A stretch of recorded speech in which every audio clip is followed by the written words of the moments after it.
kita harus mengenal diri kita sendiri. Manakala kita sudah mengenal diri sendiri, maka saat kita mengenal Allah, maka keluh lidah kita untuk mengatakannya. Nah, yang menjadi ganjalan pada pertanyaan saya ini adalah tentang Allah itu sendiri.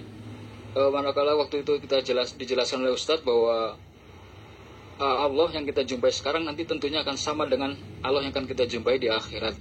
Namun yang menjadi pertanyaannya, manakala saya membaca di Quran itu, kalau nggak salah Quran surat Al-Qiyamah, surat Yunus, itu saya temukan bahwa nanti kebahagiaan seorang mukmin itu adalah manakala dia berjumpa dengan Allah, karena mukmin tersebut akan memandang Allah sebagaimana memandang terang, seperti terangnya bulan purnama. Nah, ini yang saya pertanyakan tuh, Allah yang seperti yang dijelaskan dalam Al-Quran itu dengan yang dijelaskan Ustadz itu bagaimana Ustadz? Mohon penjelasannya Ustadz.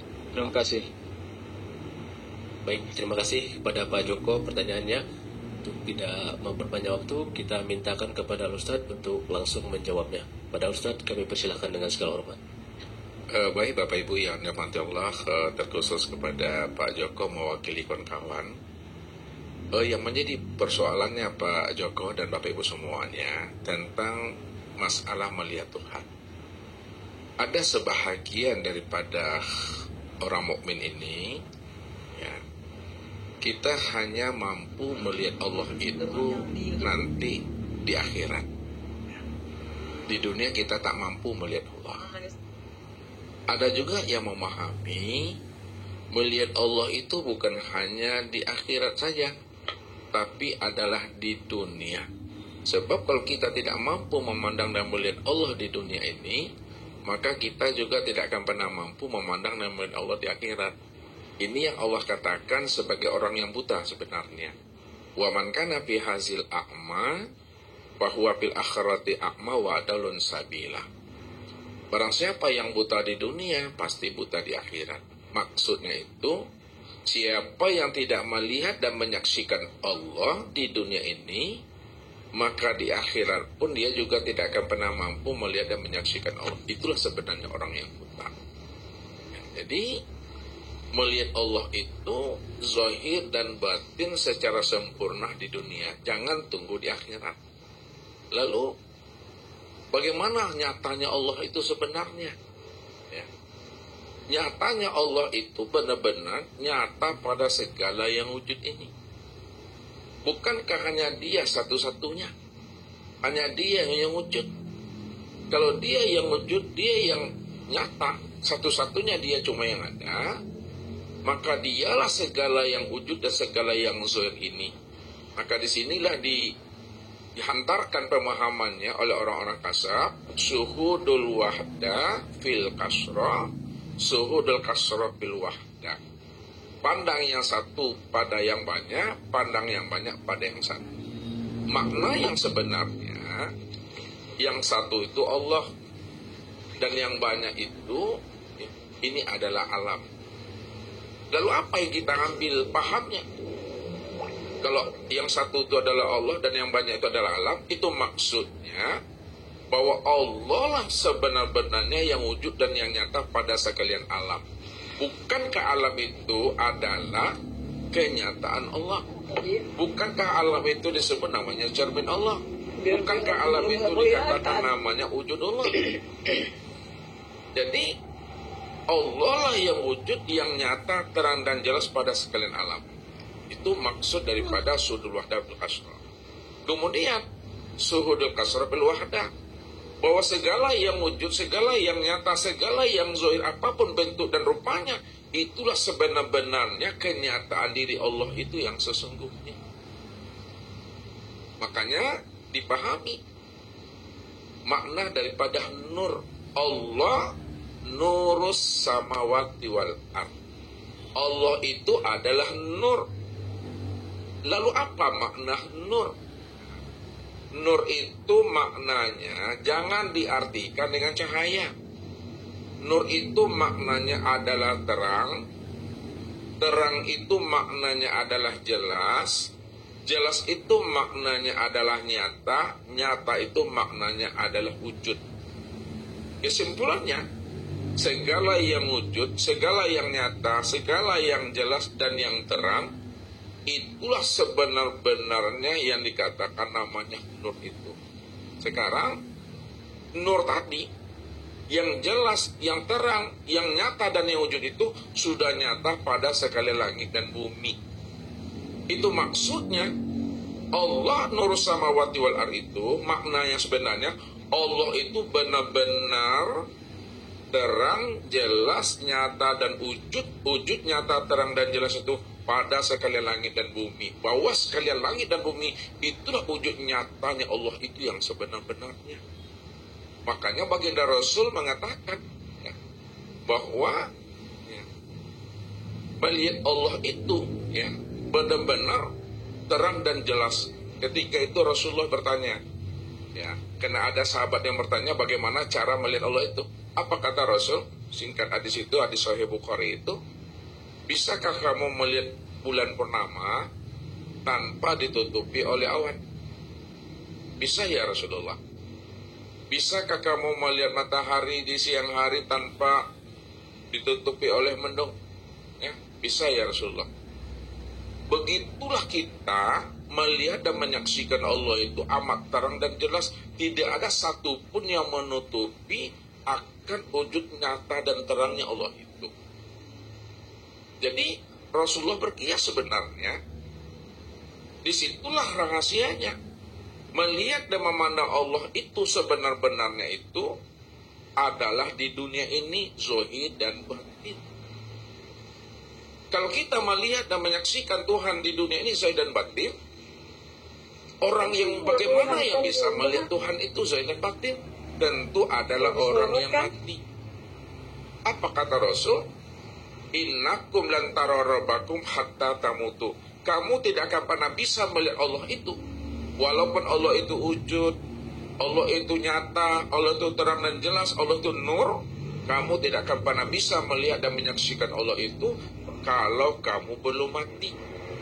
Jadi orang yang matilah sebenarnya yang mampu melihat bahwa Allah itu benar-benar maha nyata, maha terang, maha jelas, dan maha wujud. Inilah pesan Nabi. Mati yang dimaksud oleh Nabi itu bukanlah mati hakiki, bukanlah mati berpisahnya ruh melepaskan cangkangnya, bukanlah mati habisnya usia umur, tapi yang dimaksud oleh baginda Rasul mutu qabla anta mutu. Maksudnya matikanlah keakuan dirimu yang merasa dirimu itu yang wujud. Matikan keakuan dirimu yang merasa dirimu itu yang melihat, yang mendengar, berkata, mengetahui, berkuasa, berkehendak dan hidup. Kalau sudah mati kesadaran diri kita yang merasa diri kita ini yang wujud dan yang bersifat, maka ketika itulah sebenarnya yang wujud dan yang bersifat hanya Allah. Disitulah kita memandang dan menyaksikan Allah itu sekali saja seumur hidupnya. Begitulah terang dan nyatanya Allah itu. Jadi memandang dan menyaksikan Allah itu ya di dunia. Di dunia itu mana? Pada sekalian alam.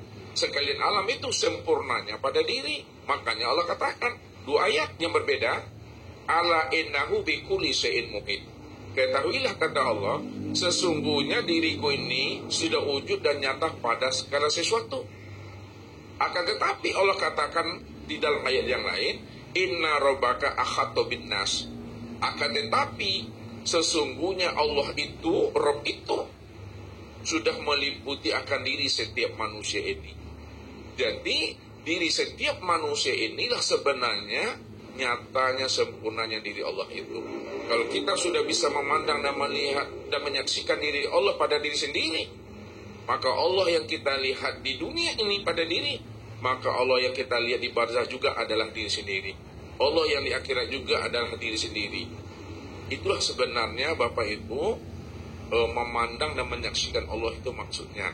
Jangan tidak diakui diri kita ini. Akuilah diri kita ini adalah nyatanya akan wujud diri Allah itu. Nah, kembali kita kepada kias lagi kembalinya.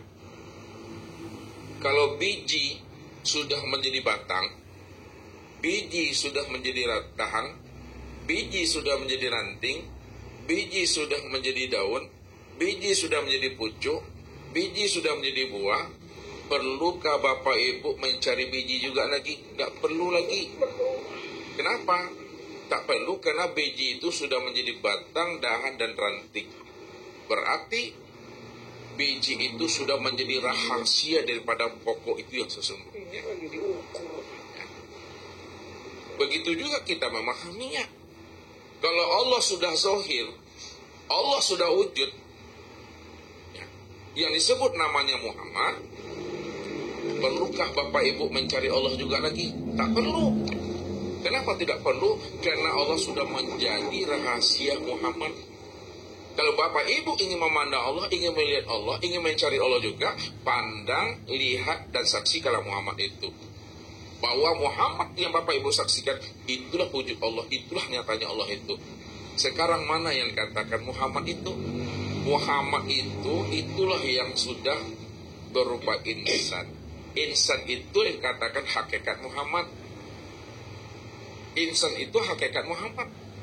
Kalaulah insan itu hakikat Muhammad, disitulah rahasianya. Siapa sudah mengenal hakikat Muhammad yang disebut insan, maka disitulah dia telah mengenal dan menemui hakikat Allah itu. Kenapa? Karena manusia itu, insan itu adalah rahasia daripada diri Allah itu. Begitu memahaminya Bapak Ibu, ya, cara memahaminya sama dengan gula dengan manisnya, garam dengan asinnya. Jangan Bapak Ibu mencari-cari namanya asin dan manis. Ya, makan sajalah gula itu, maka manis itu akan muncul dengan sendirinya. Makan sajalah garam itu, asin itu akan muncul dengan sendirinya. Karena garam sudah meliputi asinnya, manis juga sudah meliputi, gula sudah meliputi manisnya. Allah sudah meliputi Muhammad. Bahasa kiasnya, Muhammad itu ada di dalam tiada. Muhammad itu ada di dalam diri Tuhan. Sifat itu ada di dalam zat. Semua yang ada sekalian alam ini ada di dalam tiada. Mungkin itu cara mengambil pemahamannya Pak Joko, bahwa akuilah diri kita ini, inilah wujud nyatanya diri Allah yang sebenar-benarnya. Kalau kita sudah bisa memahami dan mengakui dan menyadari kita inilah wujud nyatanya diri Allah, rupanya Allah yang kita lihat di dunia ini sama dengan Allah yang kita lihat di akhirat, sama juga dengan Allah yang kita lihat dan kita saksikan di barzakh. Itu tiada lain kesimpulannya diri masing-masing. Itu dipegang, itu dipegang, jangan diolah juga lagi. Itu bahasanya tadi, kalau bahasa kiasnya, jangan disate juga lagi. Apakah mungkin Allah menjadi manusia, manusia jadi Allah? Muncul lagi pertanyaannya, itu disate lagi namanya itu. Karena Allah cuma satu-satunya yang wujud dan yang ada. Mungkin itu Pak Joko sebagai jawaban Ustaz untuk sementara. Silakan. Ya.